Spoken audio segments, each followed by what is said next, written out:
Hi students, बेटा हम दी 100 dresses कर रहे हैं। ठीक है, जिसका हमने फर्स्ट पार्ट कंप्लीट कर लिया है। आज हम सेकंड पार्ट करेंगे। फर्स्ट पार्ट में हम पढ़ चुके हैं कि लास्ट तक क्या होता है कि जो वेंडा है वो ड्राइंग कंपटीशन में फर्स्ट आ जाती है, लेकिन वो वहाँ पर मौजूद नहीं होती, यानी उस दिन वो स्कूल में एब्सेंट होती है। जब सारे बच्चे वहाँ क्लास में ड्राइंग्स देख रहे थे, ठीक है, तब अचानक प्रिंसिपल ऑफिस से मॉनिटर आता है मिस के लिए एक नोट लेके। ठीक है, मिस ने उस नोट को देखा और बहुत ही ध्यान से पढ़ा। फिर कुछ समय के लिए वे सोचने लगी और अपने हाथों से क्लैप किया और बोली, सब लोग अपनी सीट्स पर बैठे और ध्यान दें। ठीक है, जब माहौल बिल्कुल शांत हो गया तब मिस ने कहा, मेरे पास एक लेटर आया है वेंडा के फादर का, मैं आपको पढ़ के सुनाती हूँ। ठीक है, फिर टीचर के हाव भाव देखकर बच्चे महसूस कर रहे थे कि ये जो लेटर है ये बहुत ही ज़्यादा इम्पोर्टेंट है, इसलिए वो टीचर क्या बोलने वाली है इस चीज़ पर पूरा ध्यान लगा के बैठी थी। ठीक है, मिस बोलती है, डियर टीचर, ये जो मेरी बेटी है वेंडा अब स्कूल में नहीं आएगी, जैक भी नहीं आएगा। हम लोग ये शहर छोड़कर एक बड़े शहर में जा रहे हैं। अब कोई वहाँ पर बेहुदा मजाक नहीं करेगा। ठीक है, नीचे नाम लिखा था जेन पेट्रोस्की। इसको सुनने के बाद पूरी क्लास का माहौल बिल्कुल ही उदास और शांत हो जाता है। ठीक है, मिस क्या करती हैं, वो अपने जो चश्मे लगे थे, ग्लासेस लगे थे, उनको निकालती हैं, उनके ऊपर थोड़ी फूंक मारकर सफ़ेद रुमाल से साफ करती है और दोबारा लगा लेती है। ठीक है, और क्लास में जब उन्होंने बोलना शुरू किया उनकी आवाज़ बहुत धीरे धीरे थी। आगे टीचर कहती हैं, मैं बिल्कुल श्योर हूँ रूम नंबर 13 में कोई लड़का या लड़की आगे से जानबूझकर किसी की फीलिंग्स को हर्ट नहीं करेगा, क्योंकि उस लड़की का नाम लंबा था या फिर वेंडा का नाम पहले किसी ने सुना नहीं था, जाना पहचाना नहीं था। तो इसलिए मैं सोचती हूँ कि आप लोगों ने वो गलती कर बैठे उसका मजाक उड़ाने की। ठीक है, आगे से कोई भी किसी को बिना सोचे समझे कुछ नहीं कहेगा। ठीक है, क्योंकि जो आज घटना हुई है ये बेहद दुखी घटना है। ठीक है, फिर फर्स्ट पीरियड आ जाता है। पहला पीरियड जो था वो स्टडी पीरियड था। मैडी लेसन्स तैयार करने के लिए कोशिश कर रही थी, पर उसका पढ़ाई में बिल्कुल भी मन नहीं लग रहा था। मैडी को बहुत ही ज़्यादा बुरा लग रहा था कि वेंडा स्कूल छोड़कर चली गई है। वो बहुत ही ज़्यादा दुखी थी। सोचती है कि कब उसने पैगी को कभी कुछ क्यों नहीं कहा, वो चुपचाप क्यों बैठी रहती थी। ठीक है, उसकी हिम्मत क्यों नहीं पड़ती थी। आज मैडी को इन सब बातों को लेकर बहुत ही बुरा लग रहा था। ठीक है, जब मैडी पैगी की तरफ देखती है तो पैगी बहुत ही मेहनत से पढ़ रही होती है। ठीक है, पैगी को देखकर ऐसा महसूस हो रहा था मानो पैगी को वेंडा के जाने का बिल्कुल भी दुख नहीं है। ठीक है, मैडी अब क्या चाहती थी, मैडी चाहती थी कि वो वेंडा को ढूंढे, शायद कहीं वो गई ना हो, अभी यहीं हो। ठीक है, हो सकता है कि पैगी भी उसके साथ चली जाए और वो दोनों मिलकर वेंडा को ढूंढ ले। ठीक है, अब दोपहर का समय था, स्कूल बंद हो गया था।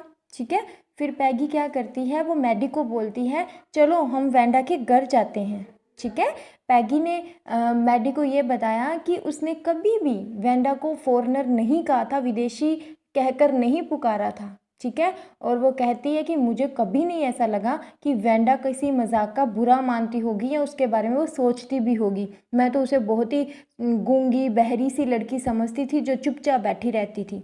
ठीक है, मैडी ने कुछ भी नहीं कहा, वो चुपचाप सुनती रही। मैडी के मन में यही था, यही आशा थी कि वो वेंडा को ढूंढ निकाले। ठीक है, वह उसे बताना चाहती थी कि उसके जाने का उसे बहुत ही ज़्यादा दुख है और उसके साथ जो भी व्यवहार किया गया उसके लिए भी वो बहुत ही दुखी है। ठीक है, और वो उसे ये भी बताएगी कि वहाँ से वो दूसरी जगह पर ना जाए और वो कंपटीशन जीत चुकी है।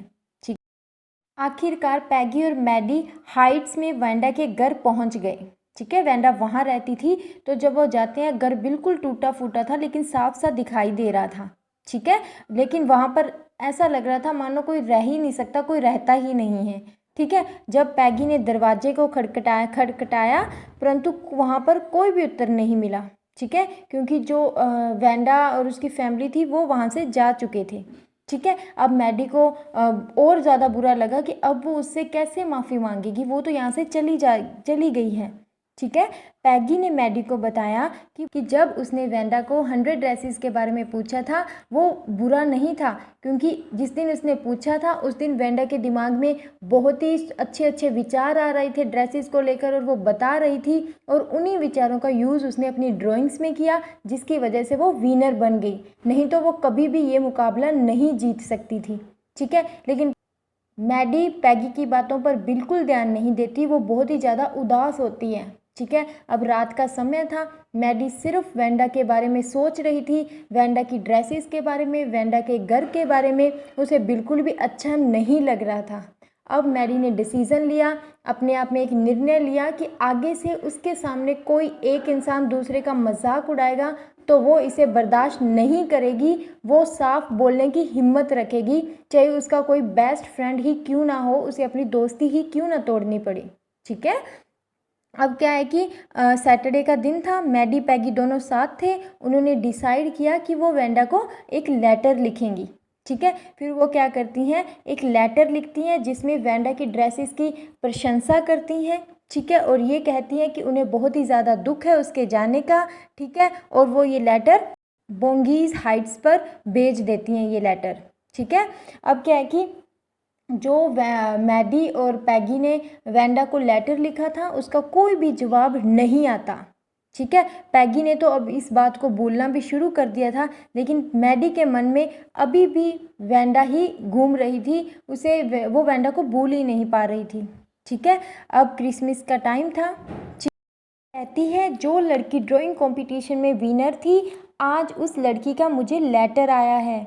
अब मुझे बहुत ही ज़्यादा खुशी हो रही है, क्योंकि अब मुझे पता चल गया है कि वो लड़की कहाँ रहती है और हम उसे मेडल भी भेज सकते हैं।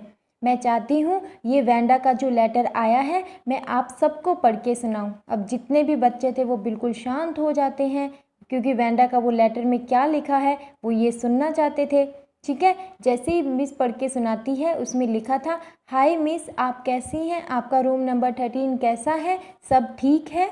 मेरी जो यहाँ पर 100 ड्रेसेस हैं वो सारी वो रख लें, क्योंकि मेरा ये नया घर जो है यहाँ मेरे पास और नई ड्रेसेस हैं 100। मैं चाहती हूँ पैगी ग्रीन रेड ड्रेस रखे और मैडी ब्लू ड्रेस रखे। मैं आप सबको क्रिसमस पर बहुत ही ज़्यादा याद कर रही हूँ, अपने स्कूल को, और जो मेरे नए टीचर्स हैं वो आप जैसे बिल्कुल भी नहीं हैं। आपकी और उनकी कोई भी बराबरी नहीं है। मैरी क्रिसमस मिस, एंड सारे बच्चों को भी क्रिसमस की शुभकामनाएं। क्रिसमस का टाइम था, शहर चमक दमक रहा था, ट्री सजे हुए थे, हर जगह लाइट थी अलग अलग कलर्स की, उनका जो रिफ्लेक्शन था वो बर्फ़ पर पड़ रहा था। पैगी कहती है, मैडी, वेंडा हम दोनों को पसंद करती थी, उसे हमारा लेटर मिल गया था, इसीलिए उसने हमें ये ड्राइंग्स देने के लिए बोला मिस को। मैडी को लेकिन बहुत ही बुरा लग रहा था। मैडी का पैगी से सोचने का अंदाज़ बिल्कुल अलग था। मैडी को इसलिए बुरा लग रहा था कि वो अब कभी भी वेंडा को नहीं देख पाएगी। अब जो चीज़ें हैं वो कभी ठीक भी नहीं होंगी। ठीक है। मैडी घर जाकर वेंडा की जो वो ड्राइंग थी उसको अपने बेडरूम में लगा देती है और उस ड्राइंग को देखते ही रहती है। वो सोचती है वेंडा ने कभी उनका कुछ भी बुरा नहीं किया था, और मैडी की आंखों में आंसू आ जाते हैं। उसको उस ड्रेस में जब वो ड्रेस को देखती रहती है तो उसको ऐसे लगता है जैसे वो जिस लड़की का फेस बनाया हुआ है ना उस ड्रेस में, वो मैडी का है। वो दौड़कर भागकर पैगी के पास जाती है और पैगी को बोलती है, मुझे जल्दी से तुम अपनी ड्राइंग्स दिखाओ जो वेंडा ने तुम्हें देने के लिए बोला था। ठीक है। जब वो अंदर जाके देखते हैं तो ड्राइंग उल्टी पड़ी होती है। मैडी उसको सीधा करके जब देखती है उस पर हूबहू पैगी का ही चेहरा था। ठीक है। पैगी का सिर, पैगी का मुंह, बिल्कुल वो पेंटिंग पैगी की ही थी। ठीक है। अब मैडी बोलती है, देखो ये जो तस्वीर है ये बिल्कुल तुम्हारे जैसी है, तुम लग रही हो, और जो मेरे पास तस्वीर है उसमें सिर्फ मैं लग रही हूँ। ठीक है। वेंडा ने ये जो 2 ड्राइंग्स बनाई थी ये हम दोनों के लिए ही बनाई थी। फिर पैगी कहती है, मैंने तो पहले ही कहा था कि वेंडा हम दोनों को पसंद करती है, उसे हम दोनों से कोई भी गुस्सा नहीं है। ठीक है। अब मैडी क्या है कि वो चुपचाप बहुत ही उदास हो जाती है। जब भी वो वेंडा की बात करती है उसकी आंखों में आज भी आंसू आ जाते हैं और वो सोचती है कि जब सारी लड़कियां खेल रही होती थी तो वेंडा चुपचाप उन्हें देखती रहती थी, और जिस प्रकार वो लड़कियों को देखती थी वो हमेशा ड्रेसेस का इमेजिन करती रहती थी। ठीक है, ये था हमारा स्टोरी। Thank you.